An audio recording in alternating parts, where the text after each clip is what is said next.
Et au lieu de me poser des questions, cette fois-ci, c'est moi qui vais te faire une proposition. Tu vois, ce livre, si tu ne l'as pas lu, tu n'as rien lu. En fait, ça, Initiation à l'Islam, c'est comme une encyclopédie. Tu vois la librairie, quand tu viens, des fois, tu ne sais pas quoi acheter. Tu dis, il y a trop de livres. Bah, c'est comme si quelqu'un il est venu, il a pris tous les livres qui existent, il les a lus, et à la fin, il a sorti le nectar de toutes ces lectures, et ça donne ce livre. En fait, pour la petite histoire, donc le livre, c'est Initiation à l'Islam du professeur Mohamed Hamidullah. Lui, ce qui s'est passé, c'est qu'il y a un Américain qui s'est converti à l'Islam, qui est venu le voir et qui lui a demandé un livre. Qui expliquerait l'islam pour pouvoir approfondir ses connaissances. Il a regardé un peu ce qui existait à l'époque. Bon, bien sûr, c'est pas comparable avec ce qui existe aujourd'hui, parce qu'aujourd'hui il y a beaucoup de choix. Il s'est rendu compte qu'il n'y avait pas grand-chose. Donc il a réuni un nombre de chercheurs, de spécialistes, et il leur a proposé donc d'écrire un livre qui pourrait justement suffire aux gens qui se convertissent à l'islam. Et au bout de quelques mois, quand ils se sont réunis, personne n'avait travaillé, à part lui. Donc il s'est décidé à finir le livre tout seul, et effectivement, en un temps record, il a écrit ce livre. Et ce livre, c'est une véritable encyclopédie. C'est-à-dire que dedans, regarde, il va nous parler de tout ce qu'on doit connaître sur le prophète alayhi salam. Mais pour te donner un exemple, en fait, tu vois, à chaque fois c'est des points. Tu as point numéro 1, point numéro 2, point numéro 10, point numéro 43. Et quand tu regardes le petit point, tu te dis, ouais, il n'y a pas grand-chose. Mais en fait, chaque point, c'est comme le résumé d'un livre. C'est-à-dire celui qui a beaucoup de connaissances, quand il va lire le point, il va dire, mais c'est extraordinaire qu'en si peu de phrases, il ait réussi à réunir autant d'informations.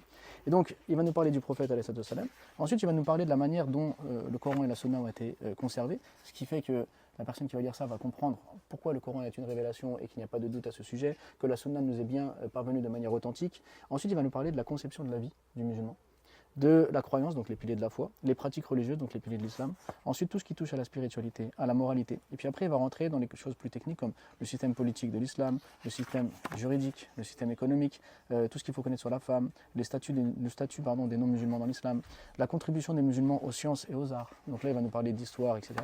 La vie quotidienne du musulman, donc tout ce que le musulman va faire au quotidien, quand l'enfant naît, quand la personne décède, etc. Bref, c'est un livre extrêmement complet, et une fois qu'on a lu ça, on a un aperçu général sur tout ce qu'il faut connaître de l'islam, mais vraiment un aperçu général qui est facile d'accès et qui est très pointu.